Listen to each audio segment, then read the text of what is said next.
Bonjour à tous, c'est Thomas Cubel et bienvenue dans une nouvelle vidéo. Aujourd'hui, je vais tenter de vous expliquer qu'est-ce que le SEO.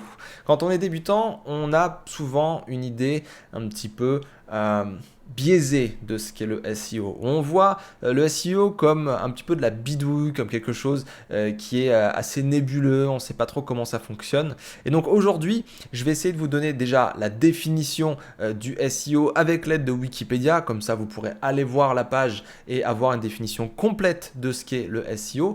Mais ensuite, j'aimerais vous présenter dans cette vidéo la pyramide du SEO et dans Google où est-ce qu'on trouve le SEO. Et vous allez voir que le SEO, bien que ça soit, on va voir un ensemble de techniques pour améliorer notre classement, ce n'est pas simplement que de la bidouille. Derrière, il y a vraiment des consultants qui font des audits, qui font des états des lieux, qui vont régler les choses dans un certain ordre, etc.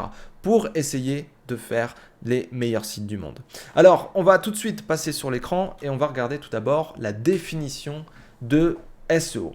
Donc pour Wikipédia, le SEO c'est Search Engine Optimization. C'est l'acronyme SEO voilà, pour cette phrase-là. En français, si on traduit, c'est optimisation pour les moteurs de recherche et donc c'est considéré comme l'ensemble des techniques qui visent à optimiser le positionnement d'une page, d'un site ou d'une application web dans la page de résultat d'un moteur de recherche, appelé aussi SERP, Search Engine Result Page. Et du coup, voilà, l'idéal c'est d'apparaître forcément dans la première page puisque c'est là où les gens s'arrêtent le plus et où ils cliquent sur les résultats. Alors, qu'est-ce que ça veut dire tout ça? Globalement, vous utilisez Google. Et lorsque vous utilisez Google, vous tapez donc une recherche, une requête, une demande, et vous avez tout un tas de résultats. On a vu dans une précédente vidéo qu'il y avait à la fois des résultats sponsorisés, de la publicité, et des résultats naturels. Donc par exemple, si je reprends mon exemple d'une autre vidéo, pantalon femme, voilà, et bien en haut là ici j'ai des annonces, ça c'est du SEA, c'est de la publicité, il y en a aussi à droite, et le SEO on avait dit que globalement c'était ces résultats-ci, donc ces résultats sont classés parce que ces sites-là qui sont en première page et en première position, en top position, eh bien ont travaillé leur technique, ont travaillé leur contenu, leur stratégie SEO, leur popularité pour essayer de montrer à Google et aux utilisateurs que c'était les meilleurs sites pour cette requête pantalon femme. Et donc, le SEO, pour revenir sur la définition, l'idée c'est d'étudier voilà, les critères qui sont pris en compte un petit peu par Google pour pouvoir positionner des pages.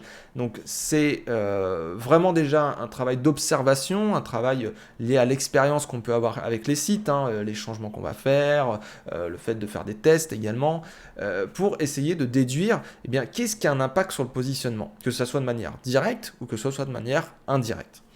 Maintenant, c'est vrai que le problème du SEO, c'est qu'il a hérité, je ne sais pas pourquoi, du métier, tu vois, de la bidouille. C'est un petit peu compliqué. On a l'impression que c'est un métier nébuleux, il y a globalement des petites choses à faire dans le code et dans la technique, et puis hop, ça va monter. Et en fait, pas du tout. Pas du tout. Aujourd'hui, si je vous fais le tableau du SEO, ça se représente un petit peu comme ça. Alors cette infographie, elle est tout à fait obsolète, mais c'est encore l'infographie la plus complète et la plus claire, je trouve, pour comprendre le référencement. En tout cas, c'est mon avis. En référencement, nous avons trois piliers pour pouvoir améliorer eh bien, le positionnement d'un site et de ses résultats, de ses pages. Et du coup, les trois piliers, c'est technique, contenu et popularité. La technique, dans cette pyramide, sur cette pyramide, elle se trouve tout en bas. Parce que c'est le socle technique. C'est ce qui permet à la fois aux utilisateurs et aux moteurs de recherche eh bien, de pouvoir faciliter, si je puis dire, l'utilisation, l'analyse du site, etc. Donc ça facilite et ça guide les robots dans leur travail de découverte. Et cette infrastructure fiable et évolutive, c'est un ensemble de critères. Donc c'est une bonne ergonomie, un bon CMS, un plan de site, un robot.txt, un bon nom de domaine, etc., etc. Il y a des choses qu'on ne fait plus aujourd'hui là, qui sont inscrites dans cette pyramide, mais globalement, si vous avez une bonne technique et que le moteur de recherche et les utilisateurs savent travailler avec votre site, eh bien déjà, vous avez une bonne base, un bon socle, un bon début de pyramide. La pyramide, elle sera nickel ensuite. Donc ça, c'est vraiment un peu la chape de ciment quoi, de votre maison. Il faut vraiment faire en sorte que la technique soit nickel pour qu'il n'y ait pas d'ambiguïté sur comment le site doit être pris en compte ou pas au niveau du crawl, de l'analyse, etc. On verra ça un petit peu plus tard. Donc ça, c'est la partie technique.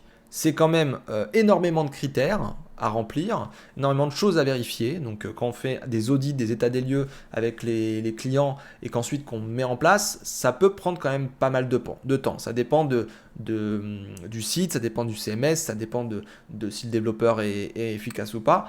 Et globalement, cette partie technique, elle ne compte que pour 10% de votre visibilité. Parce que la partie technique, certes, facilite et guide les robots dans leur travail de découverte, mais en fait, finalement, ça compte que pour 10% de vos visibilités parce qu'il n'y a aucune valeur ajoutée. Je veux dire, vous prenez un site qui se fait extrêmement bien analyser par Google, où voilà, le site est rapide, etc. Si vous n'avez pas de contenu, si vous n'avez pas de produit, si vous n'avez pas de citation à travers le web ou autre, si vous n'avez pas de popularité, eh bien, votre site va être vide et finalement il va être raccordé à personne. Donc du coup ça va être un petit ovni là, on ne sait pas trop ce qu'il fait et en même temps on ne sait pas où il se situe, il n'est pas du tout au centre de l'attention.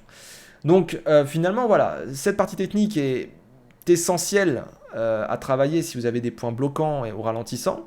Maintenant voilà, faire toute la technique, c'est sûr que ça ne va pas apporter de la valeur. Et du coup, c'est pour ça qu'il y a un deuxième pilier en référencement. Et le deuxième pilier, je l'ai dit, c'est, après la technique, le contenu.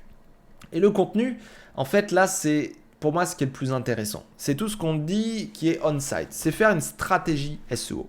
Donc, c'est essayer de comprendre ses cibles. Donc, c'est de faire une recherche et un ciblage et de rencontrer sa cible, comme c'est indiqué ici, et de dénicher les bons mots-clés.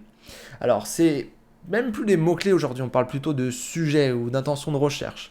Mais aujourd'hui, l'idée, c'est de se dire, bon, là dehors, il y a des gens qui recherchent sur leur smartphone, leur ordinateur, etc., des choses sur Google ou sur un autre moteur de recherche. Et globalement, qu'est-ce que ces personnes recherchent, qu'est-ce que moi je fais, qu'est-ce que je vends, qu'est-ce que je fais comme prestation, comme ce que je vends comme produit ou comme service.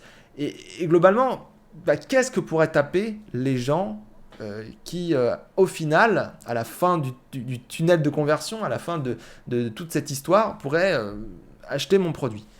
Eh bien, c'est là où justement on fait une stratégie et on essaye de construire une espèce de structure sur le site qui permet de répondre à toutes les questions.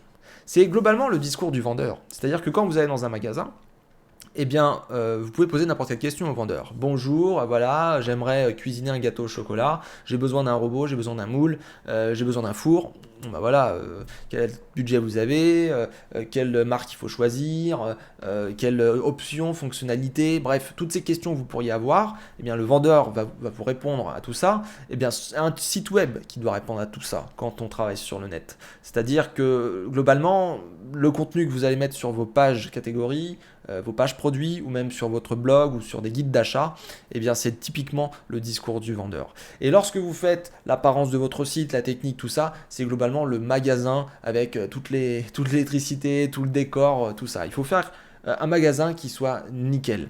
Pensez par exemple au magasin Ikea, Ikea qui est super agréable. Quand on y va, on a vraiment des gens souriants, on a des personnes qui sont aimables, qui répondent à toutes les questions, qui prennent le temps avec vous. On a un magasin qui est juste joli, très bien conçu.